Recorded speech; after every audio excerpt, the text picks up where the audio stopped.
Hi. Good afternoon, everyone, and welcome to another installment of TEDXcellence, the show where occasionally, once in a blue moon, we watch something that might be good. And I come to you live from Crater Valley on the moon with Dog Cat Fox, a Pepperjack, and joining me today is Paul Chato, veteran comedian, television producer, writer, web designer, and professional Ewok. Yeah. In addition to having been exiled from Twitter, or X, his YouTube channel, Call Me Chato, currently sits at 127,000 subscribers, a link to which you can find in the description below. And he also joins me regularly as a panelist on Midnight's Edge in the morning. Paul, thank you so much for joining me today. Well, thanks for having me on your show. This is great. I'm really looking forward to it. Yeah, so for those of you who are new to the show, and many of you probably aren't, but either way, TEDXcellence classically is sort of said ironically, in the sense that most times I'm looking at TED or TEDx talks that, at least by title implication, might be something a bit off the beaten path that we can... And not so excellent. And not so excellent. There have been occasions where I've been surprised by things like repairing spines with asparagus, or like here's the art of origami and things like that have sort of taken me aback for a second. Right. But today is a special episode, something that a concept I've had for a while, but never really had the opportunity to do anything with, because most people that I know don't watch TED Talks or TEDx Talks. But fortunately, Paul, on a recent episode of Midnight's Edge in the Morning, mentioned that he has a favorite TED Talk, and I asked him if he would mind wingmanning me on watching, because I haven't seen it myself. And this comes from Sir Ken Robinson. The talk is from, I think, like 11 some odd years ago. So it's an ex-Sir Ted. Yes, the ex-Sir Ted. And this is back when I believe TED Talks actually meant something, because the reputation for the institution has decidedly degraded over the last decade or so, as we have witnessed on my channel bit by bit and day by day. So yeah, we're going to look at this. Now, we do have bingo today. I put out a poll on the Discord server to choose which bingo card, A, B, or C, and it was resoundingly decided that it would be bingo card C for Chato. So bingo card C, links to the bingo cards are in the description below, so get your bingo card ready. We'll be following on. Usually the bingo card is used as sort of a metric of perhaps garbage or suspicious elements of a talk, but there's also completely legitimate things in there, so we'll go over that as we go. Another note. Z52. Z52. Oh, no, it doesn't work like that. No, we have things like, let me go over the card real quick just for everyone's edification. On the card, bingo card C, everyone, we have diversity, equity, and inclusion. We have word salad, mind reading or assumes motives, a list, and that has to be a formal list within the presentation, marginalized or marginalization, patriarchy, contradicts own point or argument or fails to make argument, feminism, attempt to coin new buzzword or buzz phrase, systemic/institutional, anecdote that probably never happened, white supremacy, childhood or family anecdote, leaves out vital context, weightless example or non sequitur, sales pitch for product or service, as TEDx and TED Talks oftentimes end up being sales pitches, privilege, just in general, either concept or quotation, collectivizes own demographic, self-vilification or wretchedness, economic disparity, benevolent condescension, plays victim, deceptive statistics, and finally, microaggressions or unconscious bias. You forgot, uses the word lens. Lens? Oh, through a diversity lens. Yeah, that's some kind of lens. Some kind of lens. I'll keep that in mind, because there's a couple of squares on there that are probably due for refurbishment. So lens might be a good one. That's the one that's so common. But, okay, so guys, the game plan is this. This talk is 20 minutes long. You guys will forgive me if I forego the usual hellos. I will try to get to a few of those as things go on, or people have comments they'd like to throw in there. And we have to pause occasionally, even if it's a good TED Talk, for the sake of YouTube. So we'll see how that goes. And Paul, what can you tell us a little bit about your love of this talk? Well, he's so shockingly honest and brought to bear concepts about education that I had never really considered. Mm. I think I saw this when our kids were still in school, and it was really, really good what the limitations of school is, and Hmm. just what school is for, and what we need to be looking out for as parents with regards to our expectations. In other words, don't expect a lot from school. Yeah, and especially in this day and age with everything else going on, it'll be interesting to see Yeah, what the perspective was from a decade ago. I think he was way ahead of his time. Okay. I love this. I'm glad you're doing this, because to me this is a very positive TED talk, and it's sad that that Sir Robinson is no longer with us. Well, condolences to his family and friends. And Sure, but we have I'll pass it on. sure, I appreciate it. As you all know each other in your sort of quasi British, conglomerate. And I love his sense of humor. It is so wonderful, so dry, and I would have loved to have had him as a professor. All right, well, everybody, so let's get into this. And starting off with a few seconds for a sound test. Let me know if you can hear it. Make sure all the sound's set up, and then we will proceed. Good morning. How are you? Everybody hear that okay in the chat and elsewise? You hear that okay, Paul? Okay. Let's see. A couple things in the chat real quick before we go on. Jill Powers, the River Daughter. Most people don't understand how schools, whether K-12 or higher ed, are run and the difference between them and between the first and post-secondary. It's true. I've had a couple of direct conversations with educators on my channel before. One from Scotland. So I always am amazed to find out the inner workings of some schools and such. Josh Hammond says, I can hear it okay. Zero Nye says, sounds good to me. Well, if Zero Nye says Hi, Jill. it's good. By the way, hello, Jill. We're good. Hello, Jill. All right, here we go. It's been great, hasn't it? I've been blown away by the whole thing. In fact, I'm leaving. February of 2006. Yep. Good gravy. That's a long tail. That's more than 11 years ago. I thought it was, geez, Louise. All right. There have been three themes, haven't there, running through the conference, which are relevant to what I want to talk about. One is the extraordinary evidence of human creativity in all of the presentations that we've had and in all the people here. Just the variety of it and the range of it. The second is that it's put us in a place where we have no idea what's going to happen in terms of the future. No idea. Does anybody really know what's going to happen in the future? Well, muons. Muons, yeah, that's true because they're kind of here, there, and otherwise. It also immediately reminds me of, again, as I mentioned before, just how far TED has fallen, because these used to be like conferences of ideas from the cream of the crop, top of the heap in their professions, in their expertise, in their studies. And now, to my benefit, I suppose, but maybe to the loss of intellectual quality, anybody off the street can do a TEDx talk. Well, I mean, there's a difference between TED and TEDx, and I think TEDx completely watered down this product. I would argue that the kind of thinking that has allowed TEDx to become the kind of live Tumblr that it is has bled over into TED, because there are TED Talks whose subject matter and quality are on par, if not worse, than some TEDx talks. It all really depends. Well, I'm saying there's just too much of it. Yes. It's just too much overall. They took the exclusivity away from it. It needed to, people have this fear of exclusivity.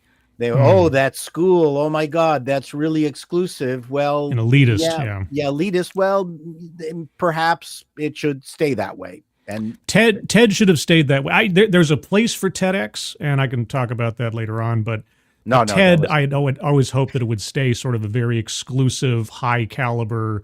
The bar is very, very high to jump over for it, but that hasn't. Well, and then they also started including weepy personal stories, which I have a problem with. And I actually have just finished writing a Call Me Chato episode on how your weepy personal story makes for terrible entertainment. Just shut up. Ooh. Well, I'll have to see that one when the time Yeah, comes. I haven't finished recording it yet. I've been rewriting it because it's Oh. going to make a lot of people mad. Well, heaven knows that most of us here have watched too many weepy stories put on as intellectual presentations. Yeah, Anyway. and it's boring. Anyway, keep going. How this may play out. I have an interest in education. Actually, what I find is everybody has an interest in education, don't you? I find this very interesting. If you're at a dinner party and you say you work in education, actually, you're not often at dinner parties, frankly. I feel like he's like Michael Caine's second half cousin Yeah. or something. You know, there's something about him that just makes me kind of go like, he should be playing Alfred Pennyworth, perhaps. Yeah, and as a stand-up, his stand-up skills are fantastic. Sure thing. If you work in education, you're not asked, you know, and you're never asked back, curiously. That's I think it strikes me. But if you are, and you say to somebody, they say, what do you do? And you say, you work in education, you can see the blood run from their face. They think, oh my God, you know, why me? It's my one night out all week. But if you ask people about their education, they pin you to the wall. Because it's one of those things that goes deep with people. Am I right? Like religion and money. I've got a kind of a cynical view on my personal education. I can see the flaws in it after the fact from public education and college, decidedly. So I don't enshrine my education as somehow like untouchable or beyond criticism. But maybe that's just me. I'm kind of two minds now with the way things have exploded in such a, I think, unfortunate way that I think a Bachelor of Arts education, which was a good thing back in my day, because it was a general, it filled your brain with general stuff, which was good in business. And now it's viewed as bad and not practical, primarily because it's been taken over by, the DEI gang. Yes. But I one of the things, and especially as a comedian, and I'm very sensitive to this, is that the less we have in common, the less common knowledge that we have, the fewer jokes land.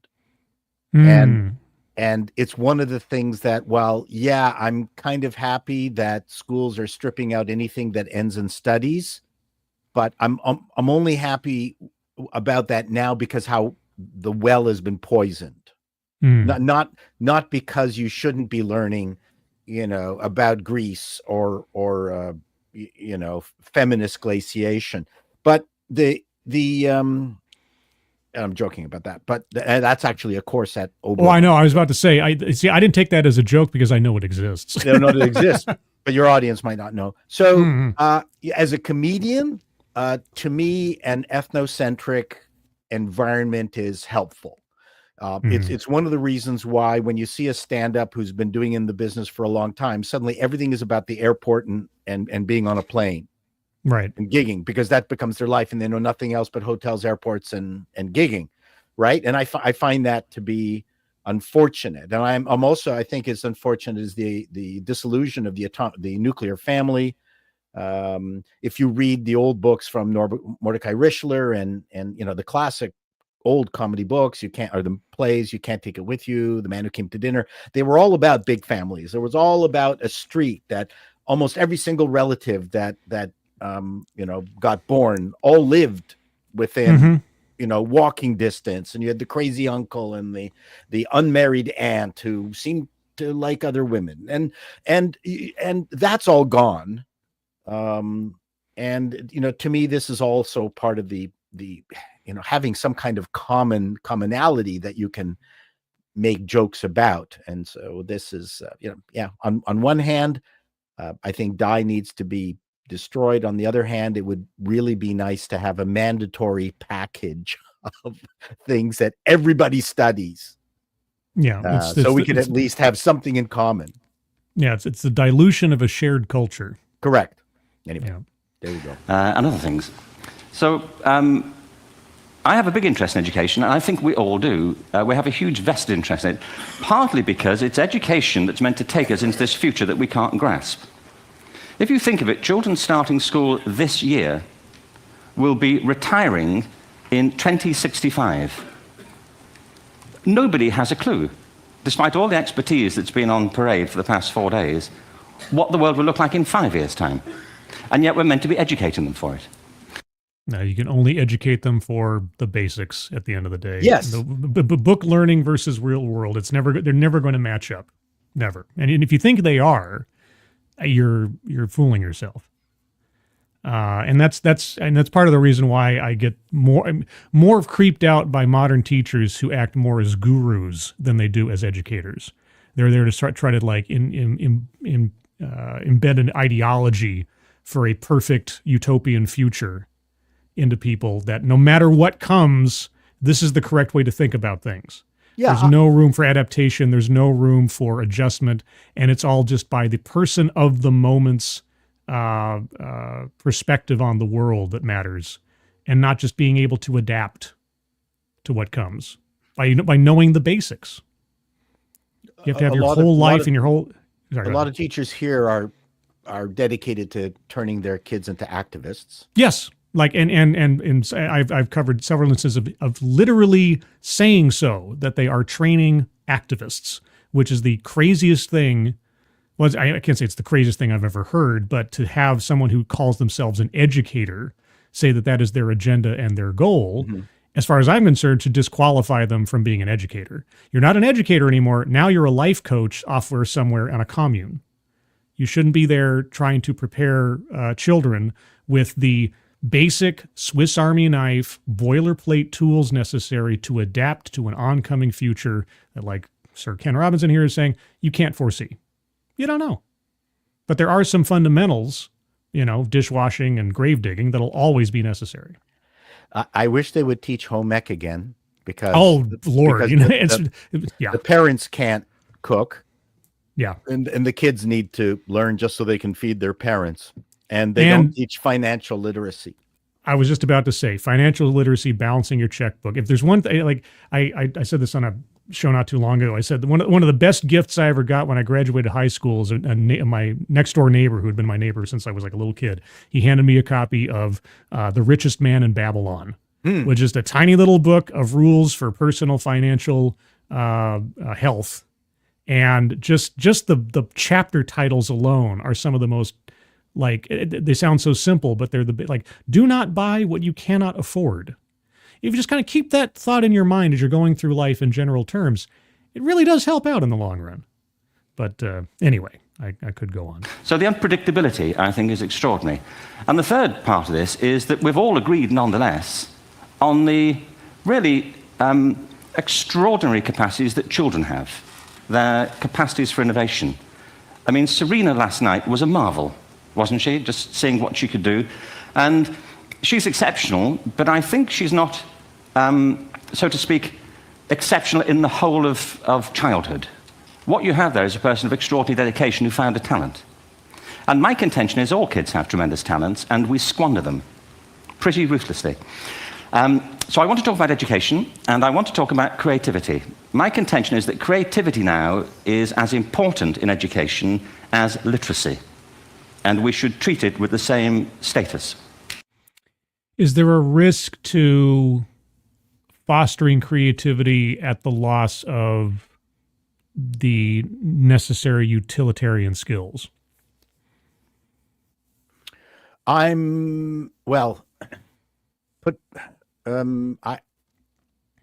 benefited from a high school that had band and theater and had an AV club. And so obviously you've got a mixed bag of things to do that are of interest to different students, right? I mean, sure. I would suggest to you that sports are creative. Sure. Yeah. And so people who are good at sports got to do sports. I was in the AV club. And because I could thread a Bell and Howell 16 millimeter projector without ruining the film. That made me very valuable to the school.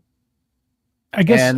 Sorry. And so, I mean, what you're trying to do is find things that you can latch onto that give you the beginnings of confidence. Not full-on confidence, but you're trying to find those things that are your initial building blocks to, make you capable of traversing the planet, because you're not confident when you're a kid. I guess the couple things that I run into, there's and for those of you in the chat that are from the Lords of the Night days, you'll remember perhaps this one. Things like someone being allowed to make their master's thesis a rap solo, or and especially as compared to Sir Ken's day versus now, which feels like weird to say because it wasn't that long ago, the constant overvaluation of momentary fame and talent on, say, TikTok or something versus a grounded education and skills and knowledge-based success versus momentary 15 minutes of fame stuff. That stuff seems to, and again, I'm speaking as someone who has no children of my own. This is all just observational, but it seems like our culture, more so than perhaps in the past, values cheap skills. And I don't mean to demean anybody who's talented who gets out there. Yeah, you see what I mean? Yeah. Is like the mom and dad, I'm going to go off and I'm going to be a comedian. You should really have something to fall back on, son. Oh, no, I saw this guy on TikTok. He made $5 million doing XYZ PDQ. I'll be fine. Bye. That kind of thing. Well, it's going to be interesting to compare what he's talking about to now. And your comment about cheapened creativity. Yes. I don't think he was obviously in 2006 talking about TikTok and thinking that you, just by lip syncing to some wretched rap song, half naked, means that you're creative. And I think that's the problem that people have now, is that they don't really know what, this sounds very arrogant, but real creativity is, and how much effort is required to be that kind of creative person. So yeah, his creative notion is kind of hippy dippy. I do think that it's important that good chunks of your schooling should be something you hate, just so you have that in common with everybody. Yeah, and just and I think Paula probably agrees, for those of you listening, this is not, what I'm saying is not meant to be some kind of like snooty, some things, art is what art is, and people find entertaining what they find entertaining. But there's a pragmatism in my mind that maybe I get from my father and his generation, where, there are some things you can rely on and some things that are decidedly transitory. And there's some kinds of talent that can take you a long way, and there are some that are just probably momentary without refinement. And it's hard to parse those sometimes, but anyway, let's just keep going. Well, and things I think have become too easy. So in many ways, or the illusion of ease has encouraged people. Yeah. Okay. We'll go into that later. Thank you.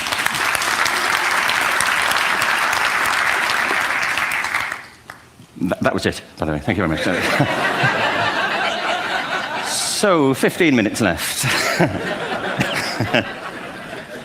Well, I was born. No,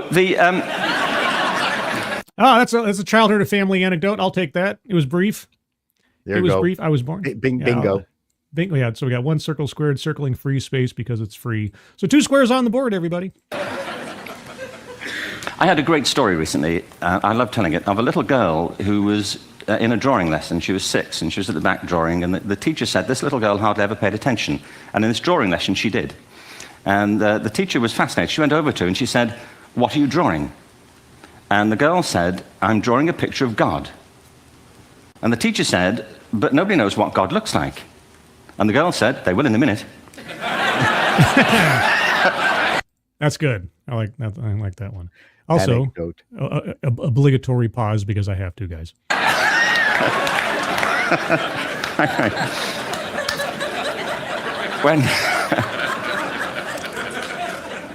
When my son was 4 in England, actually he was 4 everywhere, to be honest.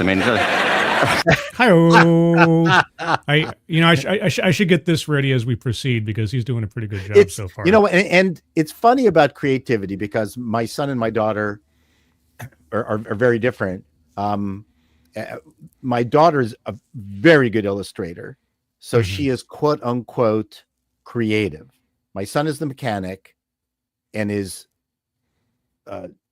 deemed not creative, even though he's actually very creative in his mechanical abilities, and problem solving is absolutely off the charts. Like it's crazy. Problem solving is creativity. No, absolutely. Yeah. But what's funny is that her drawings were copies of existing archetypes. His stuff was brand new, original, silly, crazy, wonderful. He was actually the more creative artist than my daughter, in the sense that everything he did was brand new. In fact, the teacher, he got into huge trouble for this. The teacher asked him and the class to draw a kind of a pioneer Canadian picture that featured Coureur de Bois and First Nations and things like that. And he didn't want to do it. And she said, "You're going to do it or you're going to fail." And so, damn it, if he didn't do it. And so he got a bunch of drunken Coureur de Bois with X's in their eyes holding, and this is in crayon and pencil or whatever, and they're heading towards the edge of the falls. They're going to fall over. And there's a indigenous person in a rocket pack firing bows and arrows as and the teacher's going, there was no rocket packs back in the fur trade era. And he said, you wanted a First Nations person and you wanted Coureur de Bois. You didn't say I couldn't put a rocket pack in there. Yeah. And we still have it. We still have, and that's the kind of, now the problem is the school kind of took that out of him. And to me, even he didn't have the confidence to keep doing that kind of stuff. And I feel kind of badly because we all went, this is hilarious. This is fantastic. We've pinned up that picture is in a frame in our house. So, people are more creative than they think they are. And I've taught illustration and drawing, and I've been able to get people to draw when they believed that they couldn't. And school tends to remove the possibilities of that capability of people. And I think we need more, people in art class, more people doing music, all those things, instead of this turgid DEI bullshit that they're spending all their time with. My biggest bane to creativity is not having a necessity. Like I work best when there's a problem I have to solve or a joke I have to make. Like I used to write all the time. I used to do all types of things. Then something changed. And now it's like, if I don't have an assignment or I'm not given a task by something right in front of me, like the joke movie posters I do, and I do all this Photoshop stuff, that only seems to come to mind when it's like, aha, a joke has occurred to me, and there's a movie that I can make a joke about, and then suddenly all of my Photoshop skills go right into this thing for like a half an hour or an hour, and then by the time I'm done with it, I'm like, I need to self-generate a creative outlet, and nothing comes to mind. For me, it has to be some kind of outside force that just pokes me in the brain.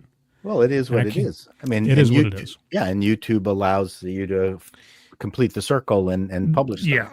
Yeah, that might be both a blessing and a curse. Depending. Yes, I agree with you. All right.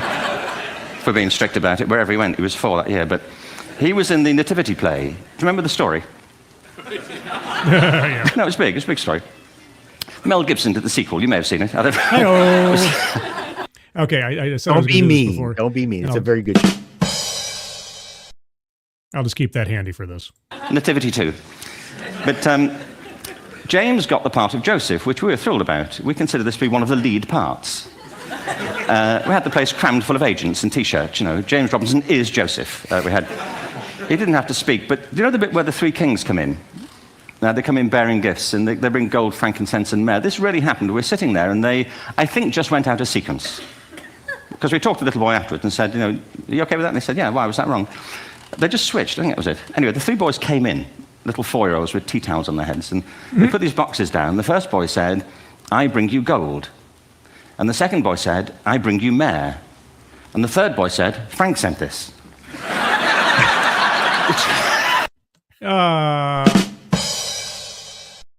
That's all good. That's all fun stuff. Yes.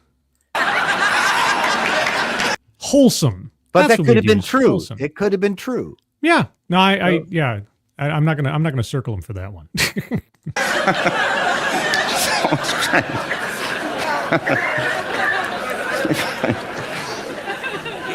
What these things have in common, you see, is that kids will take a chance.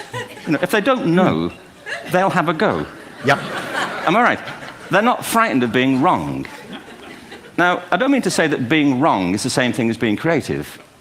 What we do know is, if you're not prepared to be wrong, you'll never come up with anything original. Yep. And that is what is beaten out of people, all sorts of people.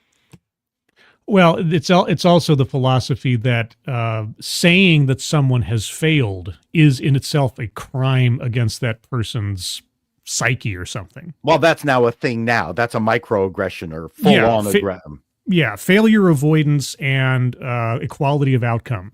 You have to learn how to roll with a punch.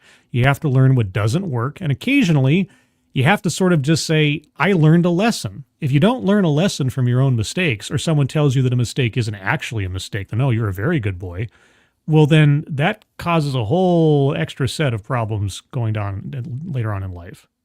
If you think that you are infallible, or that you think any error you make will be forgiven immediately and shouldn't be criticized. My wife was afraid to be wrong, to screw things up, and my son inherited that. So, it makes it difficult for him to start something unless he can make it perfect right from the get-go. Right. Whereas I'm happy to make thousands of mistakes. To me, I start stuff because I'm an entrepreneur. Yeah. I don't worry about succeeding. I just worry about, getting it started, because I know I have it built into my brain that it's not going to be good at the very beginning. I've accepted that. It doesn't bug me. Yeah, my father's recriminations of me in certain things when I was a kid have left me with a bit of a failure complex, or a fear of failure complex. But I've seen your stuff. He's right.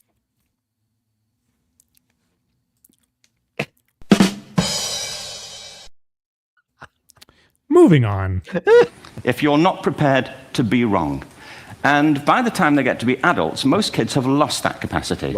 Right. They have become frightened of being wrong. And we run our companies this, by the way. We stigmatize mistakes. And we're now running national education systems where mistakes are the worst thing you can make. And the result is that we are educating people out of their creative capacities. Picasso once said this. He said that all children are born artists. The problem is to remain an artist as we grow up. I believe this passionately, that we don't grow into creativity, we grow out of it. I feel like he's speaking to me right now. Whereas I've been creative all my life. For as long as I can remember, I have never been afraid of being creative. Yeah, I used to have a social group and activity that kept me in a creative headspace every day of the week for better part of 10 years, because it was always, I was part of a live action role-playing group. Okay. And it was a whole bunch of creative people, and it was an ongoing story, and every week we'd meet up, and in between the weeks we'd have things we'd write for message boards and stuff in preparation for the next week's meetup, and this, that, and the other. And so just constant feedback loop of problem solving and storytelling and on and on and on. And I think I got spoiled or something, because prior to that, I could be sort of self-generationally creative about certain things.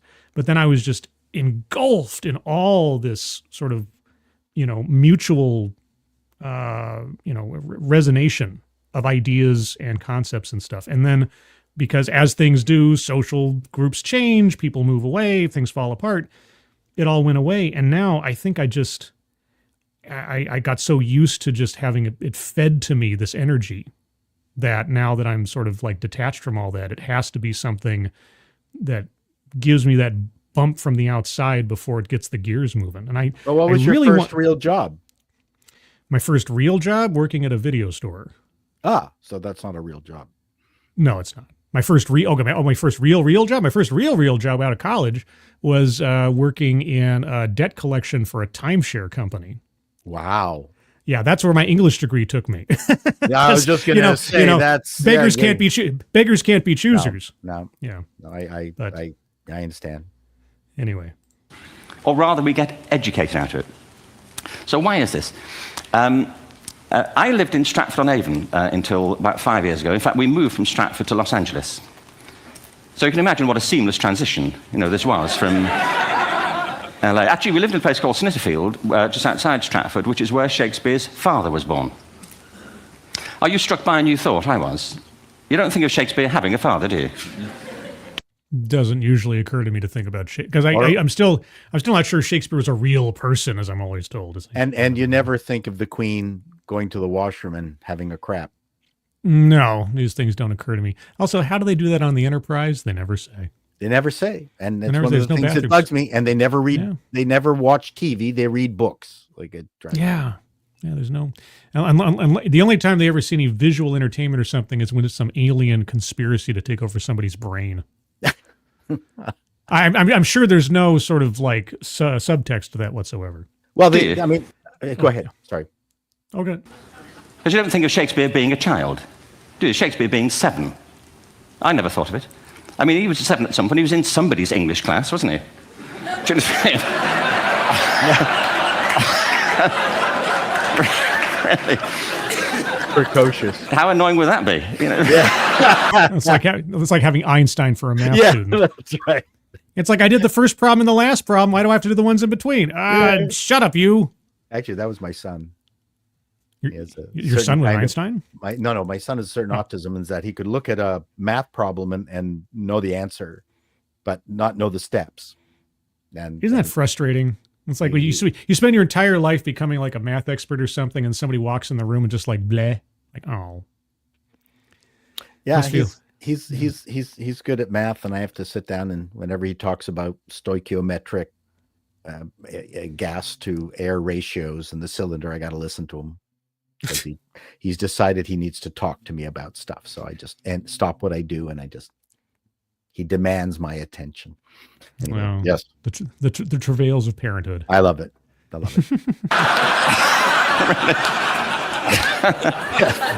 Yeah, Shakespeare is a little prick, right? What now? Oh, Shakespeare's like a little English prick.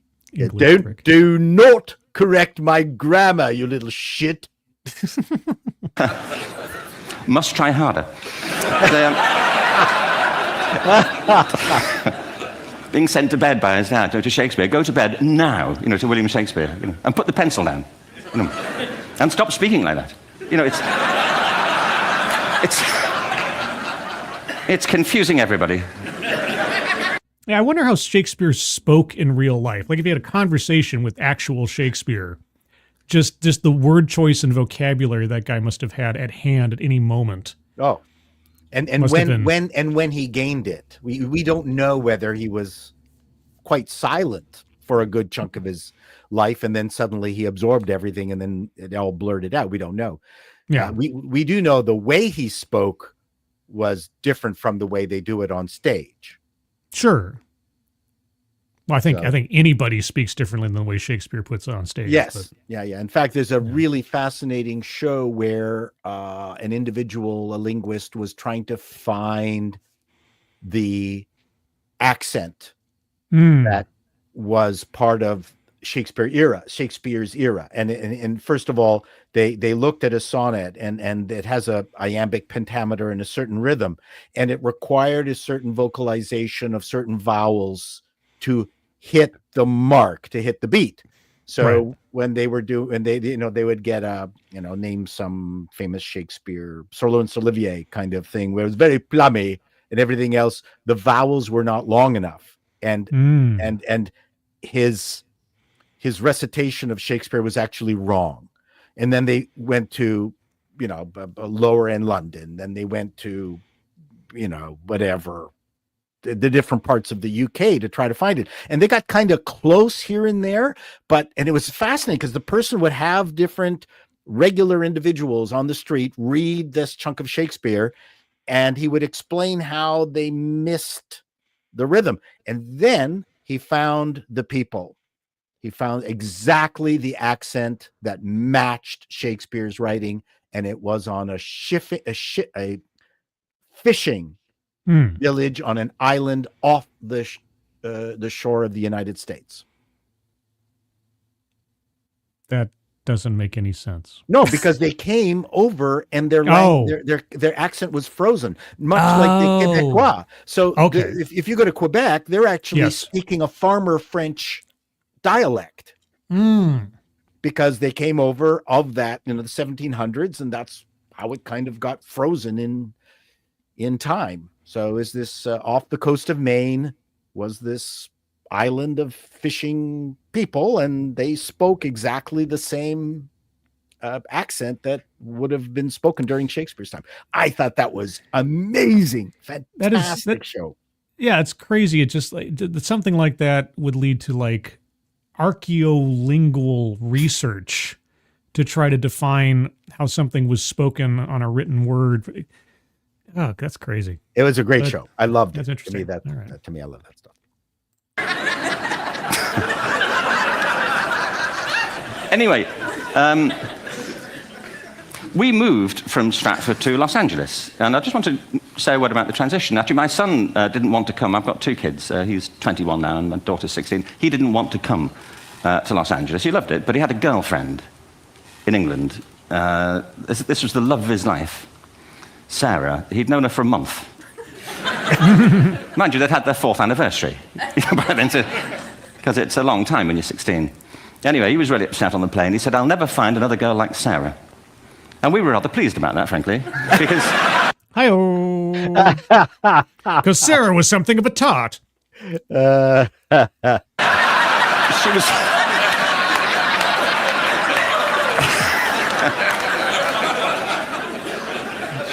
she was the main reason we were leaving the country. Hi-oh! No, this is a legit joke. You're demeaning it. This is not a Johnny Carson joke. I mean, I think that's a real joke. I'm just overly cynical. What can I tell you? You're being way too cynical. That is a great, great line. I know. You be that fun. Okay.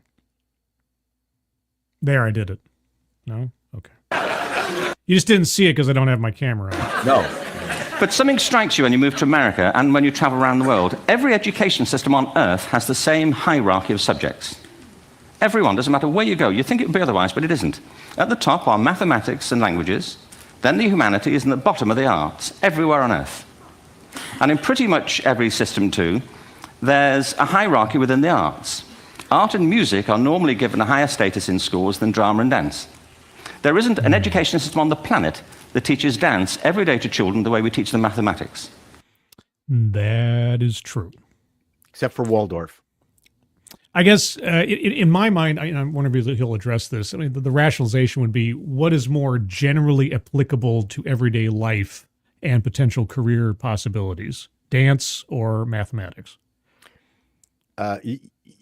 Yes, although in grade 1 of Waldorf, you learn math through dance. Okay. You're tossing bean bags and you're moving, and it's kind of a dance, not a Irish dance or something like that. You're not doing Bolshoi. And the other thing too is having a teacher that can teach you dance, and also it probably takes more physical effort, and people want to do as little as possible in their lives as they possibly can. Effort is not something that people look forward to, and dance probably requires the most effort. Why? Why not? I think this is rather important. I think maths is very important, but so is dance. Children dance all the time if they're allowed to. We all do. We all have bodies, don't we? Did I miss a meeting? I mean, I think... Truthfully, what happens is, as children grow up, we start to educate them progressively from the waist up. And then we focus on their heads and slightly to one side. If you were to visit education as an alien and say, what's it for, public education, I think you'd have to conclude, if you look at the output, who really succeeds by this? Who does everything they should? Who gets all the brownie points? Who are the winners? I think you'd have to conclude the whole purpose of public education throughout the world is to produce university professors. Now, this is the point that you made when you were first talking to me about this talk that I found interesting. And I'm curious now, hearing that, does that still apply today? Because I could see it from back then, like when this talk was given, it was 4 years outside of my having graduated college. I thankfully, as far as I can tell, dodged the bullet of the social justice DEI infection of major academia. There's always bits and pieces here and there and otherwise, but it certainly wasn't the thrust of my education. And yet I can empathize to his statement here because in at least 3 instances, I got a Bachelor's of Arts, I got Associate of Arts degree 2-year at a community college. Then I moved on to a 4-year college to get my English degree and did the other 2 years there. And in those 2 years at the regular college, at least 3 of my English professors taught their lessons by having us buy their personal chapbooks of poetry or stories or whatever. And so all I ended up doing was going through three separate full-on, I paid for them, God knows why, classes, but I had to because they were prerequisites, of listening to a professor teach us how awesome they were, more or less, and to be just like them. And I had a couple of significant instances of being able to question that wisdom a couple of times. But yeah, no, that, and I'm just saying this to say it because that one statement reminds me of just how ridiculous and useless a couple of my college classes were. But yeah, I wasn't being taught how to apply these skills further or to increase my creativity. I was there basically just to glorify the professor and their own work by reading back to them their own words and telling them how great it was or something, I guess. Yep. And also put some money in their pocket by buying their book. Yeah, on top of their tenured paycheck or whatever. Yes. Isn't it? They're the people who come out the top. And I used to be one. So there, But, and I like university professors, but, we shouldn't hold them up as the high watermark of all human achievement. No. Let's just say no, not the high watermark of all human achievement, because those who can't do teach, as they say. And a lot of my professors, they couldn't do much else but. And I think one of the things that's different is the concept of a professor inadvertently or whatever, subconsciously just creating more professors. Mm-hmm. I think what's happened was that in that era, in our era, that kind of was self-contained within the schools. The social justice movement moved a lot of these people out from university into HR and into businesses, and they kind of escaped this hermetically sealed zoo of crazy people. And now they're not creating professors, they're creating DEI, CRT consultants. Change makers, activists, consultants. Yes, yeah. That's the change. That's the difference, is that all this nonsense stayed in college or university. And then at some point the ooze came out of a crack and then infected other things. Well, yeah, because oftentimes you'll go into college, you're in this confined environment, and it is kind of like the college I went to, it was in a college town. There wasn't anything outside of the town. There wasn't anything else to do within the town. There wasn't much economy outside the town except for what was going on in the college. And so that world was kind of its own little bubble away from reality. But eventually you'd have to step out of that bubble and be confronted with the real world. And that would usually break down some of what you learn in college. The problem is, and I think as we were seeing more and more, is that the college mentality found its way into real world institutions like businesses and politics and everything else. So really a lot of things are just an extension of that same crazy DEI, CRT, social justice thinking that became proselytization. You send out missionaries is what the colleges are producing Yeah. to carry the message forth, and then engender these same kind of environments in businesses so that you can feel comfortable. Well, I mean, we're a company that values DEI. So obviously you want to come work for us, where we have our own self-contained environment that's just sort of like an extension of your college experience, and then take it. It's an infection. I have an HR expert friend, and she said that at some point, the students, rather than being changed by the rigors of business, demanded that the business feel like an extension of their university college days. Yes. Yeah. Real quick, Mr. Tickletrunk, thank you so much. Scribe, you're really great. Oh, Mr. Tickletrunk. And I'm not. Well, no, of course not. No, you're just the guest. My name's on the channel. Keep going. Also, thank you, Mr. Tickletrunk, again. I'm sorry I can't repeat what you've been saying in my own words because I haven't really been paying attention. That was worth $5. Thank you. That was worth. Thank you so much. $5 Canadian, mind you. That's the Queen's stamp. Yeah, that's about, as it were, $4 US. Hey, I always wanted that stick of chewing gum. Anyway, They're just a form of life. Another form of life. But they're rather curious, and I say this out of affection for them. There's something curious about professors. In my experience, not all of them, but typically, they live in their heads. They live up there and slightly to one side. They're disembodied, in a kind of literal way. They look upon their body as a form of transport for their heads. Okay, on that note, before I go any further here, thank you, Six. Paul, you're awesome. Thank you. Yes. And hello, she's dropped way more money than Tickletrunk and US dollars. It's not a competition, but if you guys want to treat it as one, I'm going to fight me. It's... Thank you, Six. Don't they? Oh, well, okay. Well, now it has become a competition. Mr. Tickletrunk. And hi, Paul, I guess. Hi, Tickletrunk. Thank you, Tickletrunk, again, Thank you. for the TUI. Thank you. Six, I love you. And Tickletrunk. And Tickletrunk. It's a thruple. It's a thruple. Okay. It's a way of getting their head to meetings.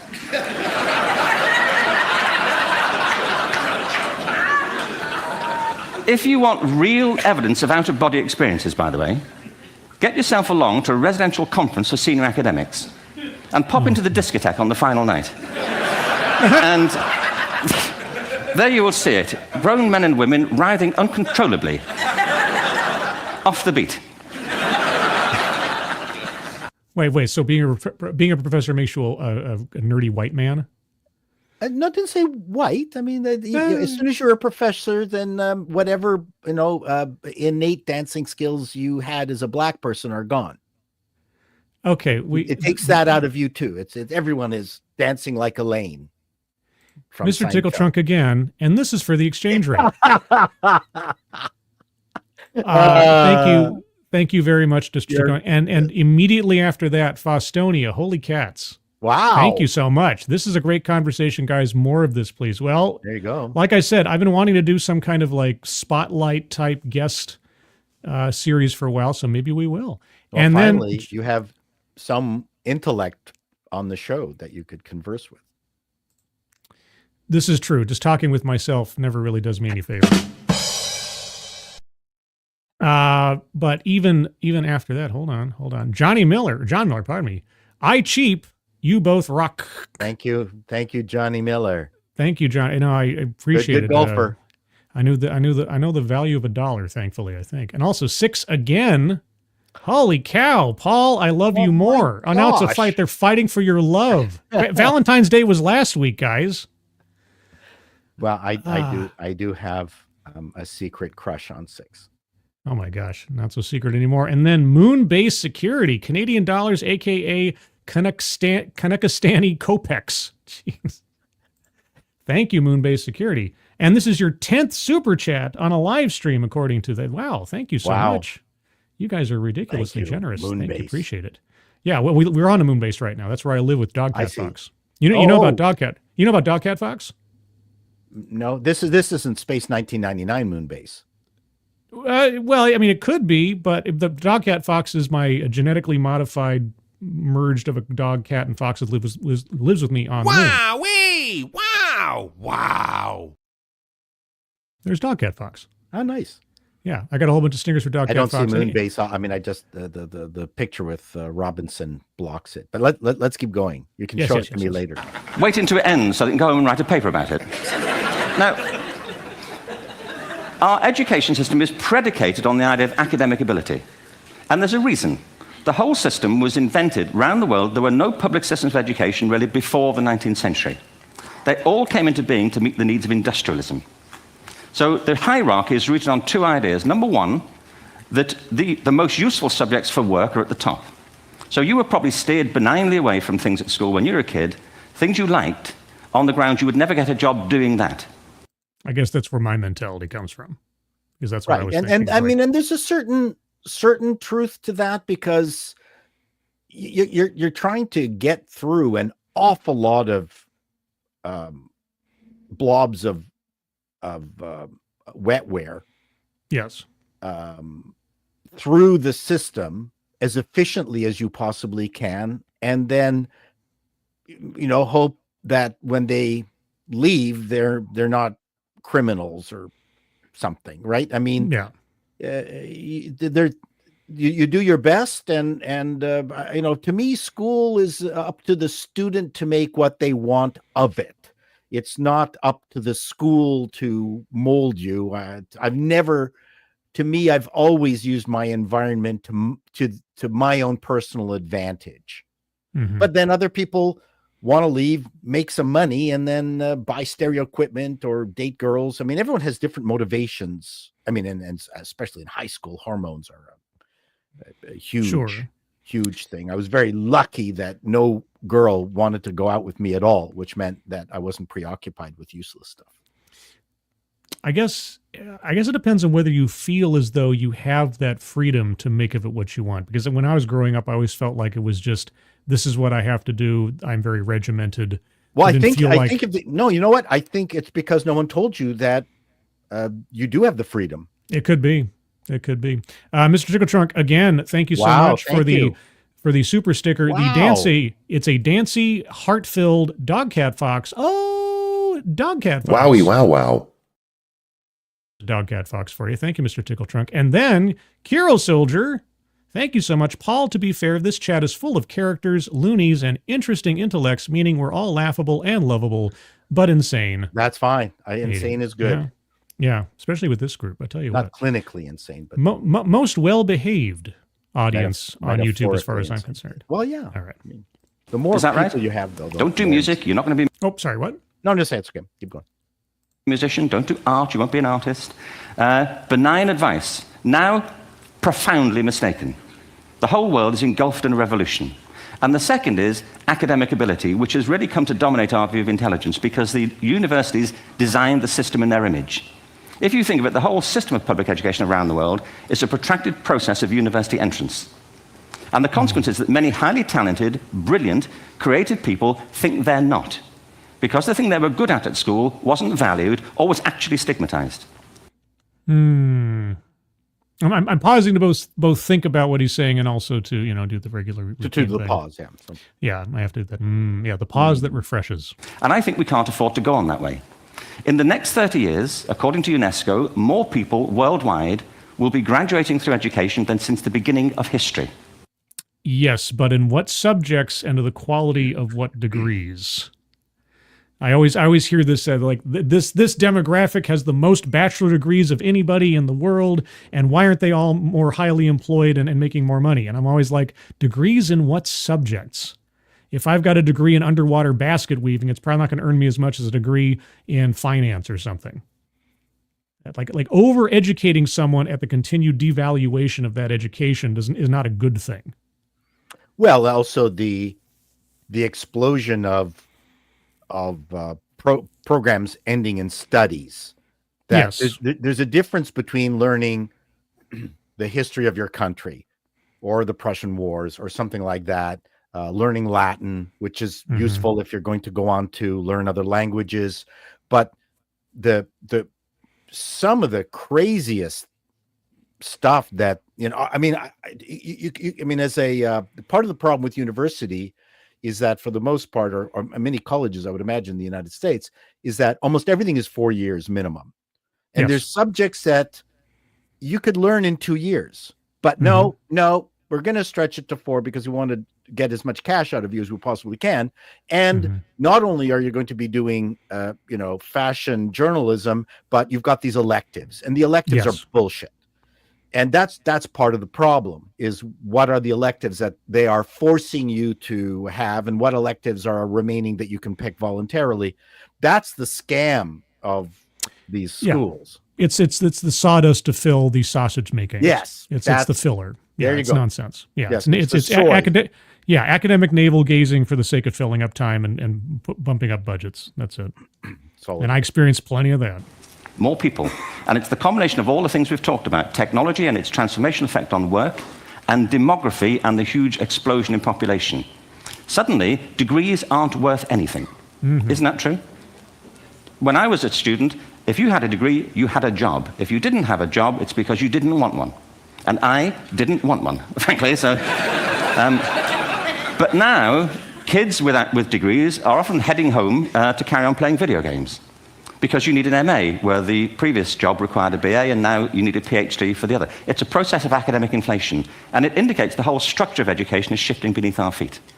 I remember a time, or at the end of a time, where I was told that having a high school diploma meant something.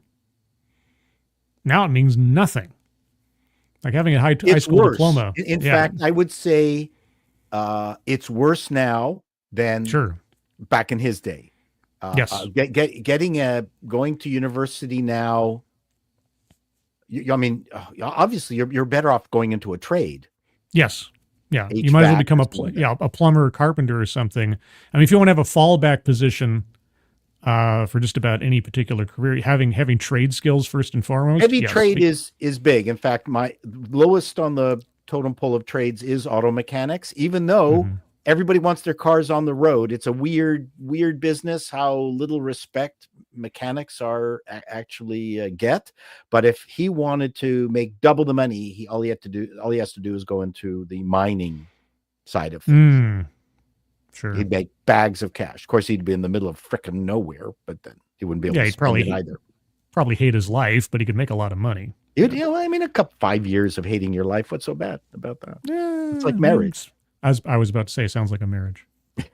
I was going to make that. Thanks, Paul. I had my moment to shine in comedy, and you completely stepped on it. It was a low-hanging fruit joke. I had to take it. That's all. This is called experience and talent. Yeah, you have it. I don't. We need to radically rethink our view of intelligence. We know 3 things about intelligence. 1, it's diverse. Trigger word. We think about the world in all the ways that we experience it. We think visually, we think in sound, we think kinesthetically, we think in abstract terms, we think in movement. Secondly, intelligence is dynamic. If you look at the interactions of a human brain, as we heard yesterday from a number of presentations, intelligence is wonderfully interactive. The brain isn't divided into compartments. In fact, creativity, which I define as the process of having original ideas that have value, more often than not, comes about through the interaction of different disciplinary ways of seeing things. The brain is intentionally, by the way, there's a shaft of nerves that joins the 2 halves of the brain called the corpus callosum. It's thicker in women. Following on from Helen yesterday, I think this is probably why women are better at multitasking. Because you are... So wait, women are thick? Is that it? Is that when people say a woman's thick? That's the compliment they're making? Perhaps I don't know. Well, the downside to women's extra multitasking is that there's just some. There are categories of writing a sketch comedy, for instance, that women don't seem to be particularly good at or adept at. You'll find female stand-ups. But sketch comedy writers, I was in that business for 20 years, and I know 100 sketch performers. It was almost always guys who were writing sketch comedy. It's a weird trade. And even at SNL, almost none of the women write their bits. Yeah, when he talks I don't know about why. It's a strange thing. Why can't women write sketches? Oh, well, I mean, there was a famous little article way back in the day from Christopher Hitchens that talked about but that's different. Women aren't funny. Women aren't funny. Yeah. That's not, I don't agree with that, but women can't write sketch. But I mean, again, that's a universal. I don't mean to be so dogmatic about it, but that's what I've found. Not a single female that we've ever worked with who was a sketch performer could write her material. What are you talking about? He was talking about the coming together of disparate ideas to make something useful out of creativity. There's a great, for those of you out there that haven't seen it, there's a great movie out there that kind of embodies this. It's an Errol Morris film called Fast, Cheap, and Out of Control. And I won't say anything more about it because to do so would give it away. But if you want to see how vastly disparate ideas can come together and find commonality in a ridiculously creative way by the end of it, I can't recommend that movie higher, because you start out like, what is this movie even about? And then by the end of it, you can't help but see connections you never would have made otherwise. So yeah, Fast, Cheap, and Out of Control, Errol Morris. I think it's from the early to mid 90s, something like that. Probably why women are better at multitasking. Because you are, aren't you? There's a raft of research, but I know it from my personal life.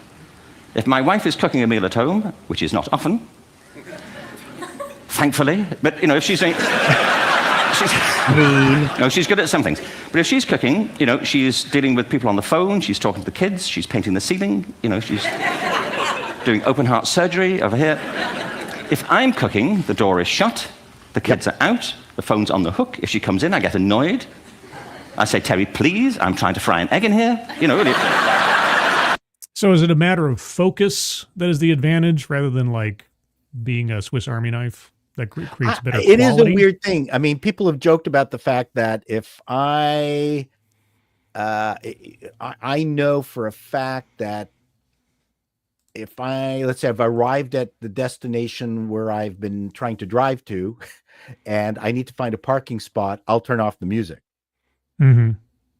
So I can concentrate on finding what parking I need to, not that I can't do both, but for some reason, if I need to do something in the car, I'll turn off music to concentrate on this thing. Why do I need to do it? But that's probably... That reminds me, an ex-girlfriend of mine, she said the sexiest she'd ever seen a man is watching him back out of a driveway, because the immediate concentration and intensity with making sure he guides the car backwards and putting it in gear and everything somehow just hit that nerve in her brain of like, this is someone in control of the situation. I think guys are really good at, we know for a fact, just from the admonitions of the women in our lives, how we can get so fixated on something that we block everything else out. We suddenly are not listening to what other people are saying. We're not able to accept input. I'm sure that's evolutionary from the whole we're the hunter-gatherers, have to be the quiet ones fixated on the prey versus the women back in the cave taking care of the children and cooking kind of thing. Yeah, could be. Maybe, but I mean, my wife has endless complaints about me. Like, didn't you hear me call you? No, I was doing something important. What? What did you say?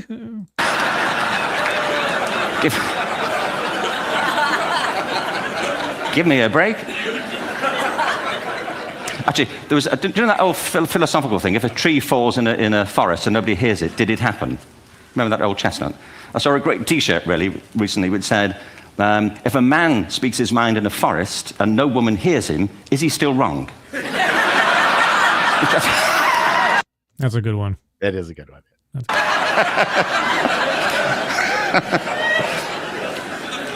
And the third thing about intelligence is it's distinct. I'm doing a new book at the moment called Epiphany, which is based on a series of interviews with people about how they discovered their talent. I'm fascinated by how people got to be there. It's really prompted by a conversation I had with a wonderful woman who most people have never heard of. She's called Jillian Lynn. Have you heard of her? Some have. She's a choreographer, and everybody knows her work. She did Cats and Phantom of the Opera. She's wonderful. I used to be on the board of the Royal Ballet in England, as you can see. Hi-oh. Also, I forgot to mention over on the bingo card, I've circled diversity, equity, and inclusion because he did mention diversity, and we usually only go for one or more of those. But he didn't mean it in the way that they mean diversity. He did say the word. It's true. He did not mean it in the context of today, but for this bingo card, slim pickings are slim. But also, I circled a list because he did list off 3 different aspects of intelligence. So circling those. So far on the bingo card, we have diversity, equity, inclusion, a list, free space, and childhood or family anecdote. If you have arguments for squares to be circled, guys, hold on to them. We'll get to them momentarily. And anyway, Jillian and I had lunch one day. I said, how'd you get to be a dancer? And she said it was interesting. When she was at school, she was really hopeless. And the school in the 30s wrote to her parents and said, we think Jillian has a learning disorder. She couldn't concentrate. She was fidgeting. I think now they'd say she had ADHD. Wouldn't you? But this was the 1930s, and ADHD hadn't been invented, at this point, so it wasn't an available condition. People. I think ADHD is completely overdiagnosed, and yeah, absolutely, yeah, absolutely. But that's a great line that he has. Yes, people weren't aware they could have that. Anyway, she went to see this specialist. So this oak-paneled room, and she was there with her mother, and she was led and sat on this chair at the end, and she sat on her hands for 20 minutes while this man talked to her mother about all the problems Jillian was having at school. And at the end of it, because she was disturbing people, their homework was always late and so on, little kid of 8, in the end, the doctor went and sat next to Jillian and said, Jillian, I've listened to all these things that your mother's told me. I need to speak to her privately. So he said, wait here, we'll be back. We won't be very long. And they went and left her. But as they went out the room, he turned on the radio that was sitting on his desk. And when they got out the room, he said to her mother, just stand and watch her. And the minute they left the room, she said she was on her feet, moving to the music.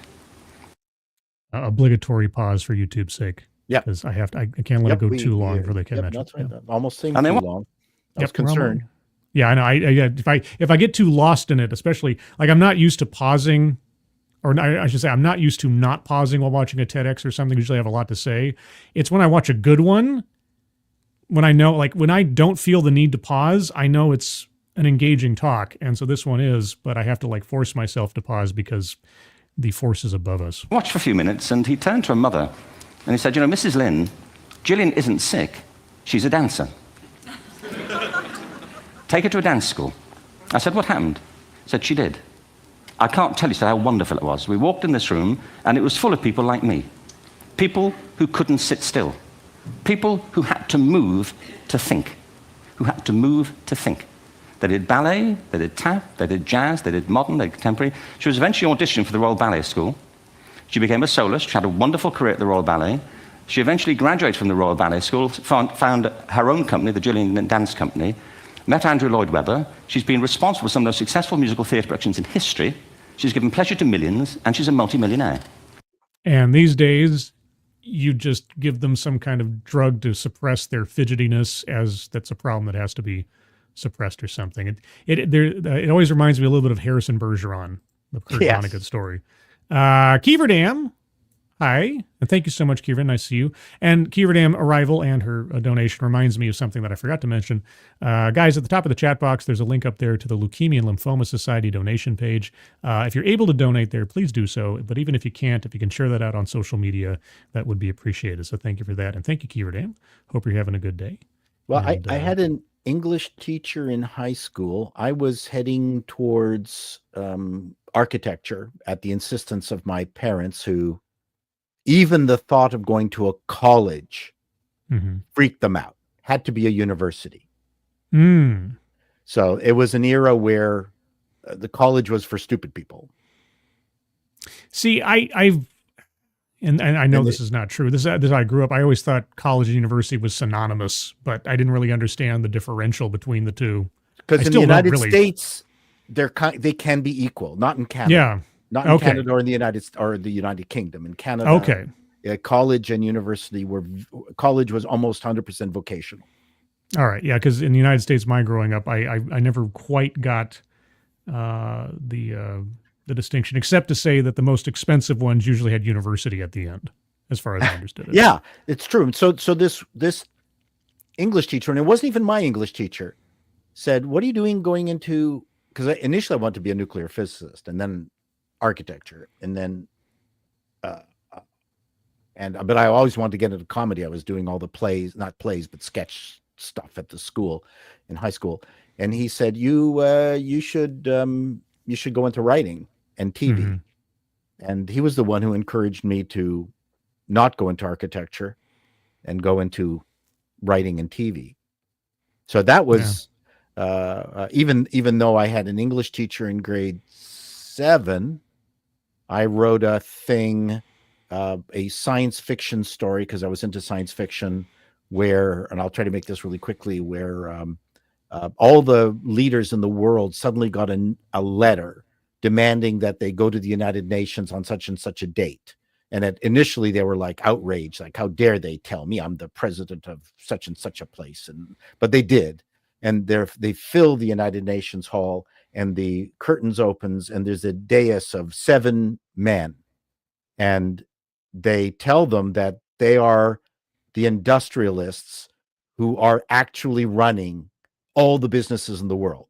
And that, in fact, there's only 7 of them. In fact, all these different companies all over the world is a sham. It's really us. It's just us 7.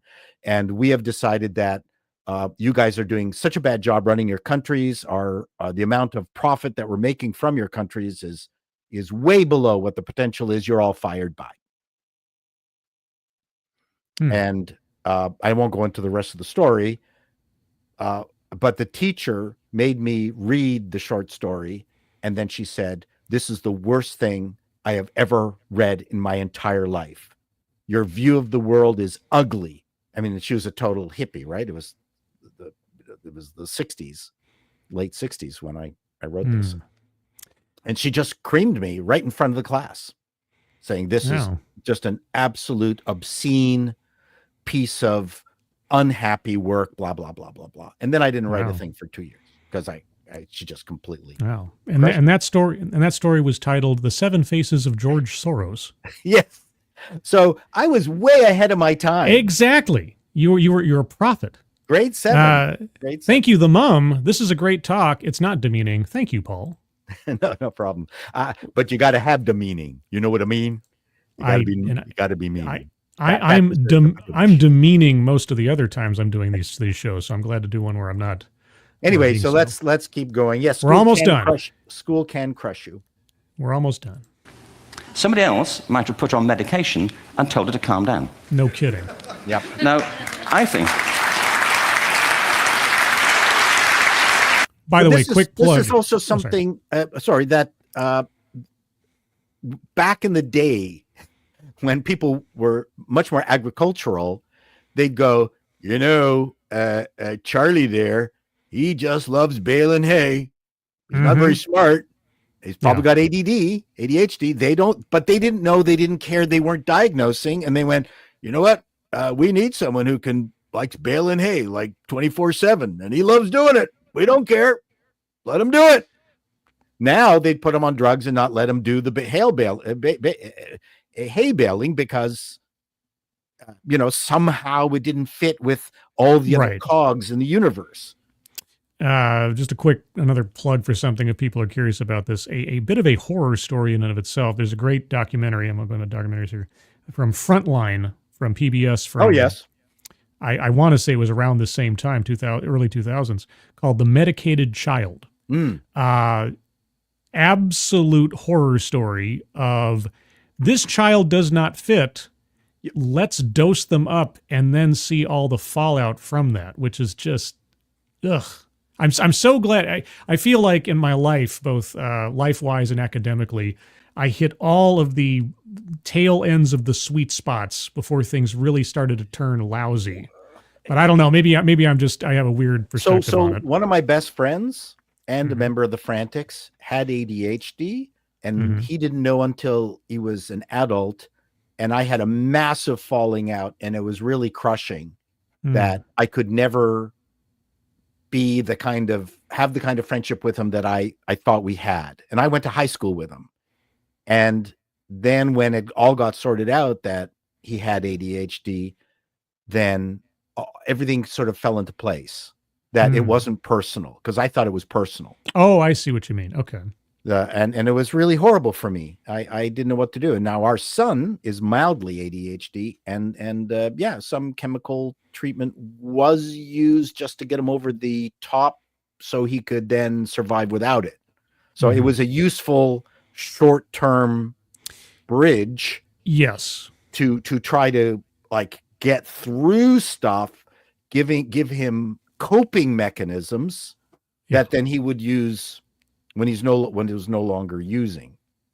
But That's my good. friend Rick has way way worse ADHD.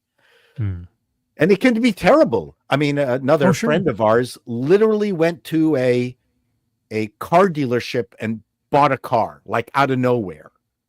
And he had to go back and give it back. Like, it just suddenly in his mind, he needed to buy a car. So there's various levels of. Oh yeah. But yes, the medical community though wants to give everything to every kid because then they make more money, right? Exactly. What I think it comes to is this. Al Gore spoke the other night about ecology and the revolution that was triggered by Rachel Carson. I believe our only hope for the future is to adopt a new conception of human ecology, one in which we start to reconstitute our conception of the richness of human capacity. Our education system has mined our minds in the way that we've strip mined the earth for a particular commodity. And for the future, it won't serve us. We have to rethink the fundamental principles on which we're educating our children. There was a wonderful quote by Jonas Salk, who said, if all the insects were to disappear from the earth, within 50 years, all life on earth would end. If all human beings disappeared from the earth, within 50 years, all forms of life would flourish. And he's right. I've heard that before. I didn't know it was a Jonas Salk quote. It's a good quote. Yeah, I've heard that, yeah. What TED celebrates is the gift of the human imagination. Maybe in your day. That's fair. We have to be careful now that we use this gift wisely and that we avert some of the scenarios that we've talked about. And the only way we'll do it is by seeing our creative capacities for the richness they are and seeing our children for the hope that they are. And our task is to educate their whole being so they can face this future. By the way, we may not see this future, but they will. And our job is to help them make something of it. Thank you very much. All right, there we go. So he's an engaging speaker. So, I mean, it's funny because back in the 90s when I was head of TV comedy at CBC, we even had this hint that practically everything was going to be outsourced with regards to manufacturing, things like that, and even computerized stuff.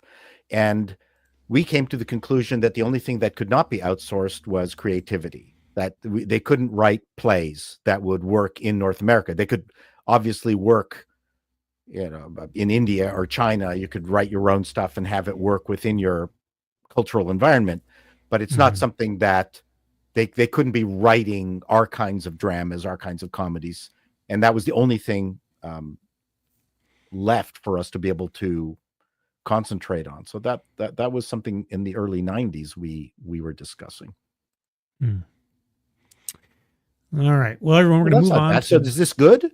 Is this a good? Well, it depends. It depends on how you think about it. It's like, well, I mean, these aren't necessarily flaws in an argument or a presentation. Okay. They're just elements that could come up. Although some things are obviously skewed a bit towards making fun of some of the more modern. This is obviously stuff. A making fun bingo. Yeah, but there's also elements that are common throughout presentations in general that are just ambiguous, like a childhood or family anecdote, or someone saying, in the course of a presentation saying, this is something I like to call, and that's their new buzzword, buzz phrase, or something like that. I made a comment about my child, so that I would have that on my bingo card. Exactly. So everyone, Paul and I are going to go over this card once, just to see if there's anything that comes to us as we go. And then if you have any arguments for squares to be circled as we proceed, just hold on to them, and we'll get to you momentarily, and we'll see if we can keep this all within the 2-hour time frame, which is the goal. Or even here. less. Or less. Word salad. I don't think anything Sir Ken said would qualify as word salad. Nope. I don't think so at all. Mind reading or assumes motives. Now that could be about some element of the presentation or of the audience he is speaking to. I don't think so. I didn't feel like there was any sort of like jumping to conclusions or making mass assumptions of the people's thoughts and stuff, or filling in a gap in an argument with an assumption of someone's motive. I don't think so, but I can't think of an example anyway. Marginalization, either quoted or in concept. No. Well, no, I mean, in the sense that someone who is a creative or an artist is being devalued in education. Or those skills or those vocations are being devalued in the course of things. So now he's created a victim class of clever people or artistic people that don't get a chance to elevate themselves. Right, but not a victim class that is necessarily illegitimate for the sake of making victims, but one that has been pushed to the side. Yeah, but he kind of victimized them. Sure, I mean in a way, but in a sort of understandable and like observable way, not in one that's so now we have replaced skin color and sexual preferences with talent. With the talent with skin, that's what we have replaced now. You don't have to have any talent. You either just have to be the right skin color or sexual preference, and you're on your way. No, well, what we I mean in the abstract, what we have done is we have embedded a special perspective, knowledge, inherent skill, and lens on the world into skin color or orientation or gender that is somehow unique unto them because of something that says nothing about their character, their skill, or their experience or anything. Lived, but they have their lived experience. Yeah, lived experience. Patriarchy as an element of the discussion? No, I don't think so. Contradicts own point or fails to make argument. Well, what was his point or argument? His point was that creativity is stifled by the current educational structure. And in a lot of ways, I think he gave plenty of examples and made a relevant argument to it. So I don't think he failed in that sense. But I don't know. No. I don't think so. Feminism, no, didn't come up either as a concept or otherwise. Attempt to coin new buzzword or buzz phrase. I didn't hear him say anything like, this is what I like to call XYZ, or I didn't hear anything that wasn't familiar to me terminology-wise. Systemic or institutional? Yes, institutional as insofar as the education system and how it is functioning and how it affects creatives or the creative process. And its inability to draw out creativity would be systemic. Yes, that too. Anecdote that probably never happened. And this is, for those of you in the audience that don't know, this is something like, oh, you know, my 5-year-old and I were watching the news yesterday, and when Trump came on the air, my 5-year-old turned to me and said, "Mother, why do we tolerate such tyranny in our society?" You know, something like that. That's something just a little bit beyond the pale of reality.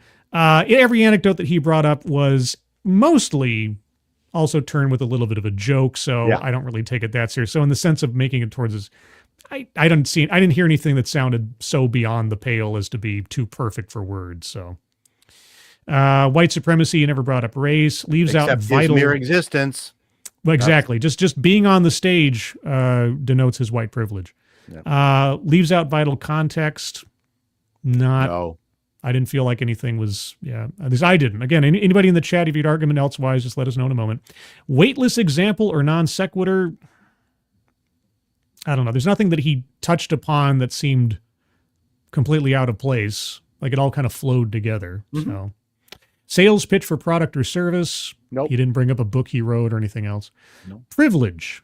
Now, there is an element, even though I don't think he said the word itself, we can also go for a little bit in the aggregate.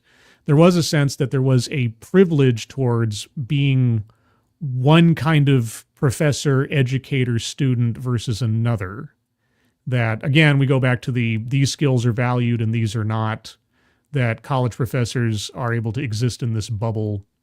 Maybe I'm going too far into the abstract. What do you think? Well, I mean, the privilege of just going to school. Hmm. And I mean, because he's British, it all sounds very privileged. Like he has no choice. It sounds privileged. All right. Well, But at that's least pushing it, I think. probationarily, I'll leave it there. Again, and anybody in the chat, if you have an argument to uncircle a square, those are also valid as well. If you think, Yeah, I mean, I could see privilege in there. I mean, if you're not at a school that there's a difference between having those things available at a school and not, yes, and not having a teacher, uh, allow you to, allowing you to make use of it versus not having those opportunities at all. So that represents some kind of privilege. Collectivizes own demographic. I don't know what. I don't know that I go so far as talking about being British or anything in particular, and certainly wasn't part of the argument. So I don't think so. I mean, he's doing it unconsciously. Sure, but that's self-vilification or wretchedness. And reminder, that's something like someone giving a talk on white privilege and saying, "As a white man, I know I've contributed to this era of oppression." He didn't do that at all. No, he wasn't wearing a hair shirt. Well, underwear, who knows? Economic disparity. Metaphorically, scribe. Yes. Oh, sorry. I don't think in metaphors. That's my problem. Economic disparity. He did. I'm trying to think if aside from talking about the dancer lady who went on and became a millionaire, usually when somebody's talking about economic disparity, they say, oh, because of this demographic made X number of dollars versus this demographic. Well, and something like that. He did mention briefly back in the day when you got a degree, you could immediately get a job. That's true. Yeah, that is true. Okay, good call. That is true. Okay.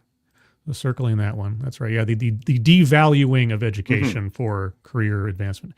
Benevolent condescension. I didn't get anything condescending from him towards the audience or elsewise. No. There were jokes. There were self-deprecating jokes, but not in some way where he was like being sort of like soft bigotry of low expectations kind of thing.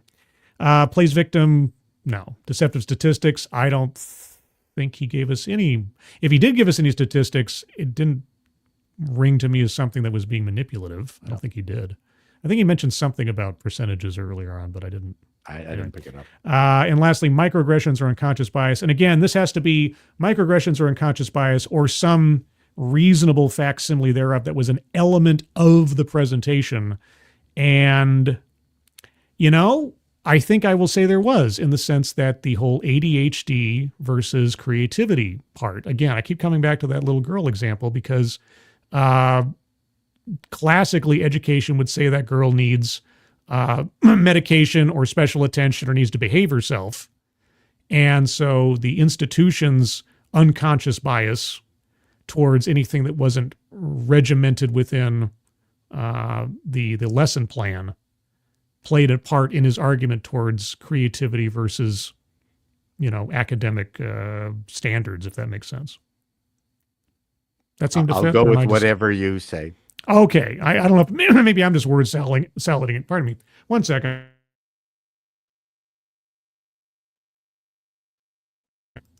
Apparently my throat was deciding to be an enemy all of a sudden, so apologies for that. Okay, so this is the bingo card as we have it right now. Let me update it here and then update it there.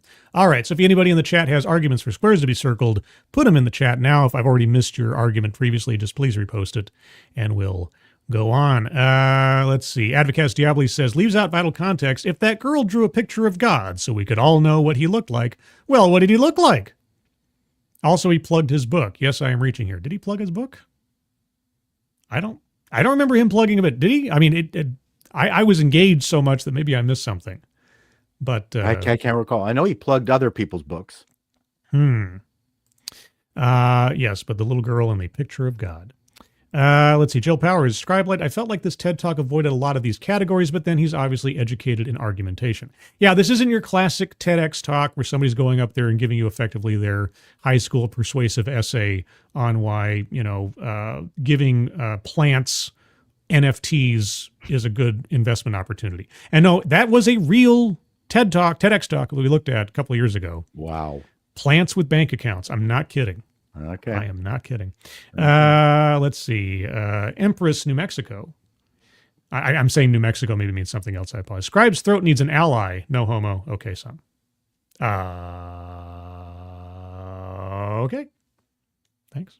Advocates Daily. He did mention his third book, Scribe Light. Oh. Okay. So, yeah, well, okay. You know what? Given the fact that this is his area of expertise, he had a book, I'll give you a sales pitch for product or service. Mild one. Might have been a soft sell, but just for the sake of fun, because obviously this is a relatively Spartan TED or bingo card this time around. Any other arguments for squares to be circled? If he is plugging someone else's books, it's still a sales pitch and Scribe. Well, there are some TED and TEDx talks that are far more blatant sales pitch platforms than others. This wasn't one, but like I say, just for fun, I don't have a problem circling it because I don't think we're not in a competition here per se. Scrolling up a bit, see if I missed any others. Yeah, and this is the quote-unquote problem with a good TED or TEDx talk. There's not a whole lot to criticize necessarily. There's a lot to think about. I think we had a great time commenting on it.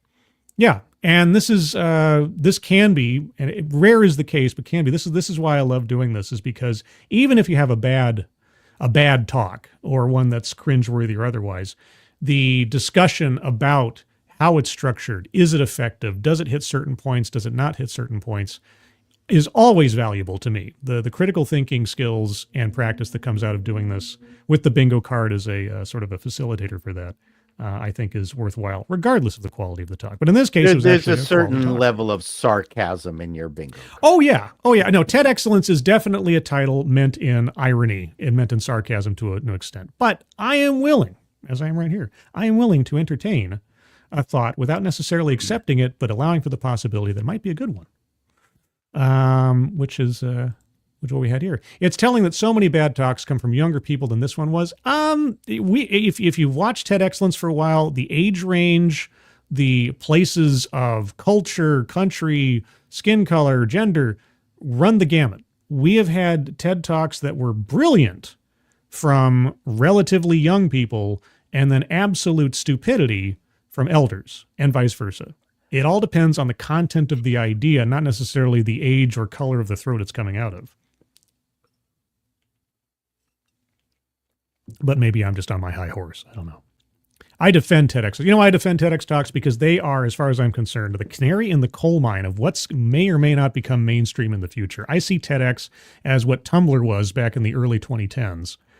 Before all those things that sounded so fringe and so crazy, like thin privilege, like headmates, like white privilege, were just absolute nut job, like right-wing nut radio from the 90s, until people in my own real life started using those terms at me unironically in conversation and sentences, and then I knew something was wrong. But I know from doing websites for individual communicators that there was a time where we would map out a plan, an arc, that would get them on TEDx first and then a TED Talk, so they could then put that bit of tape or video on their website, plus use it as a credit. And it was a very important thing. We would literally map out what they needed to do to get onto TEDx, and then TED. And that was a really big deal at the time. I don't know whether that still is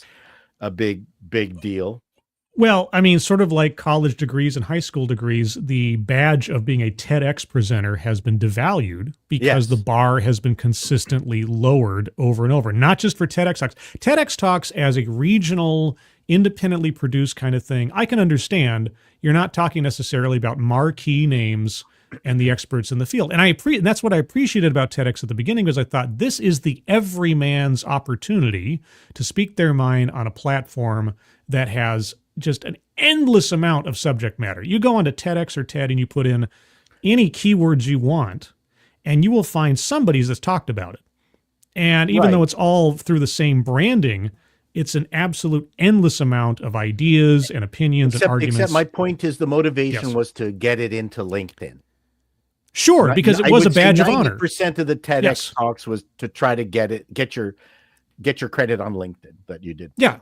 Yeah, because it was, and some, I guess, mechanically speaking, still is a badge of honor to have given a TED or TEDx talk and say that because again, you're riding on the coattails of TED's reputation from days of yore versus what it is and has become. And most people, like, I'm pretty sure I might be one of the chief main consumers on a regular basis of TEDx talks. I don't know if there's anybody else out there that has watched as many TEDx talks in a row as I have. I have not, but I used to watch TED Talks a lot. And there's a whole bunch of TED Talks which they've now pulled down because they are they're inappropriate. Inappropriate. Yeah, they're inappropriate. They have inappropriate speakers and such. And there's even people today they're trying to suppress. Coleman Hughes, an excellent speaker and writer, he gave a TED Talk, and I did a whole little special on this because his TED Talk was suppressed by TED because he was saying things that TED did not want to hear, as in colorblind mentality is a good thing. Right. And they did everything under the sun to try to make sure that nobody saw this thing. And I did a whole special on the suppression of it. And so yeah, there is a mentality and a ideology now in TED that I don't think was there. It's been infested in the with old days. usual eye shit. And now the owner of TED is threatening, such as it is, to hand over the keys of the kingdom to anybody that might impress him. There was a presentation posted about a week ago from the guy who runs TED, and he is going to retire. And apparently he is sort of doing a Willy Wonka kind of thing and looking for his successor. And I was 2 steps away from throwing my hat in the ring. And like, I don't know if I'd want to be the ringleader of that circus. Go for it. But we'll think about it. Go for it. You could be the Veruca Salt. And bounce up and down and demand change and then be sent to the furnace. Yeah, I'm sure I could be. And be eaten by squirrels. I'll be the Mike TV and be shrunk down to a tiny little size. That's right. That's me. It's Mike TV. It's Mike TV. What's going on? This is great. Oh my God. Let's see a couple more comments here, and then we will start winding things down. Let's see. We got a lot of conversations amongst people in the chat. I always love this when people talk to themselves, not to themselves, but to other members of the chat. We understand what you meant. Davina Duckworth, begging the question: is school the place to develop a child or students' creativity? Depends on the school, I would assume. Yeah. Is public school in America? I wouldn't recommend it unless you know that the school has a track record for valuing both sides of a child's brain in some measure, necessarily equitably, but also just the biggest thing that I've seen, just as an observer, is the abrogation of parents' responsibility to their child's education to the educators, and just sort of just capitulating to whatever the school says without a whole lot of examination. That's the dangerous thing, is because then that you build these teachers, these educators into gurus who are just there to take over the child's life and basically take over parenting as though they were their children instead of yours. I mean, we all have seen parents who use school just as a babysitting service. Yes. And it was a long time ago that I read this article. One of the most successful schools in the United States was a military grade school where, I mean, people were on a base. They had kids. They had to teach them. And one of them was in a particularly bad part of the United States. Mm-hmm. But the rules of engagement in this particular military school, and I don't know whether it's still the case or whether it was a one-off, is that the parents were ordered to participate in the school. So because they were military, often both the husband and wife, you couldn't. It's not something you could say, no, I'm not going to do it. Right. That was something you were ordered to do, and it was one of the most successful schools in the United States. Yes. Because of parental engagement. And we've seen over and over again how both teachers, school districts, and some politicians have been trying to vilify parents taking a role in their child's education as though somehow there was interference or something wrong, which it's so alien a notion to me, and I'm not a parent, but all the same, it just boggles my mind that stuff would happen. Well, we pulled our kids out of public school and put them into Waldorf, and one of the prerequisites for Waldorf is a very high level of volunteerism from the parents. Good. We are there all the time, and I think my sister and I. That's why both our kids are stupid. Losers. My kids are just frickin' losers.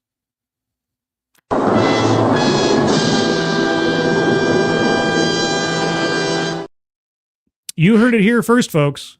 One of the most fun things I do is when parents got together and they talked about how great their kids were, I go, wow. Oh, man, I'm surprised one of them isn't in jail and the other one isn't knocked up already. And they literally would freak out that I would say such horrible things about my kids. Oh, my gosh. It's hilarious. My father used to refer to my sister and I as maggots. So yeah, and I think I think you can say that lovingly. I just find, listen, I'm an ironic person. We live in an unironic world filled with, people who are just ants smelling their sugar track, their happy carrots. And I mean, the world itself is not open to creativity. When I took my daughter to the zoo when she was like very young, 2 years old or something like that, I would go to each one of the animal pens. I mean, we have a beautiful big zoo at Toronto, in Toronto, and I would name the animals wrong. I'd go to the elephants and I go, these are the anteaters. And every animal we went to, the jaguars were penguins. And parents around me, I could hear them. That's not a penguin. That's a jaguar. And the world is not creative. In general, it's not creative. Yeah. And people got pissed off at me that I would name all these animals. And listen, my daughter would be screwed up to begin with, but eventually she would sort it out. And she's mad at me for, teaching her the wrong animals. But I don't understand what's wrong with having a bit of fun and being crazy. And it didn't hurt anybody, but man, there were parents who are just royal. Oh, yeah, you're out of line. Out of line, Sam. Out of line. Terrible. Well, if you'd like to hear some more out of line thinking, you can look at Paul Chato's YouTube channel. Link is in the description below for Call Me Chato. He has several series, including Reader's Digest reviews. No, TV Guide. Oh, pardon me, TV Guide. TV Guide reviews. Greenlight, where he goes over pilot episodes of new TV shows and debates as to whether he would have greenlit them. And I'm going to do one on I found the pilot for I Dream of Jeannie. Ooh, so I'm going to do even classic shows. Yeah, I decided that I'm going to go, if I can find a pilot for Cheers and things like that, I'm going to try to explain to people why they were successful or weren't, and whether would I greenlight it or not. So, I'm having fun. I have some good premises. It's a very expansive. And also Appalling News, for which that's why he's wearing the suit, guys. It's not for me. It just happened to be timing that put him here to make him look all professional. But yeah, so check that out in the description below. Thank you Paul, very much. What do you got coming up that people need to know that you're up to? Well, I might have an Appalling News out today. There's some good stuff. I got a whole 3 really great videos of teachers who are going to fight the ice guys. Yes. They're gonna barricade themselves against ice. They're not coming anywhere close to us. And so I will protect my children from the Gestapo. They're coming for our children. So that should be done today sometime. So that's going to be. So Appalling News, spelled APAULING. Appalling.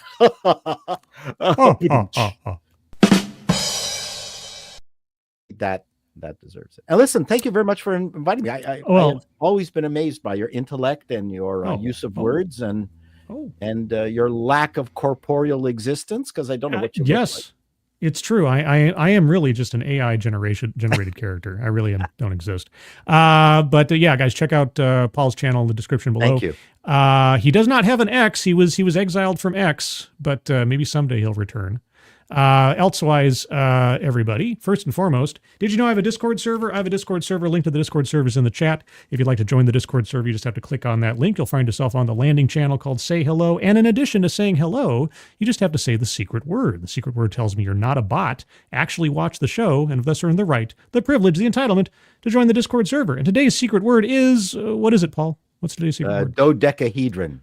Dodecahedron. Just say hello, dodecahedron, and we'll know that you watched the show. Elsewise, you should be able to find me, maybe Paul tomorrow. I don't know what your schedule is for tomorrow for Midnight's Edge in the morning. Yeah, I'll probably be there. Okay, Midnight's Edge in the morning over on the Midnight's Edge channel. Talk about pop culture, movies, and all that good stuff. Beyond that, you'll find me here Thursday, per usual, for TEDXcellence proper, where we'll go over another off-brand TED Talk for argumentation and analysis. As always, maybe it won't be as good as this one. It probably won't be, but you never know. Otherwise, everyone, moderators, thank you for keeping an eye on things, even though everyone here is so well behaved, you have very little to do. Everybody who donated either to myself or to the Leukemia Lymphoma donation link at the top of the chat box, thank you guys for your generosity. Thank you, everyone. This was fun. And thank you. Yeah, this is great. And I hope to do more spotlight talks in the future if I can find more people that have a favorite TED or TEDx talk they'd like to show off, or maybe one that they just find interesting. We'll see. We'll see as things develop. But otherwise, everybody have a good rest of your Tuesday. Hope you have a good rest of your week. I hope you're all safe and well. If you're not well, please get well soon. And we'll see you on the next one. Take care. Bye-bye. You can say bye, Paul. Bye.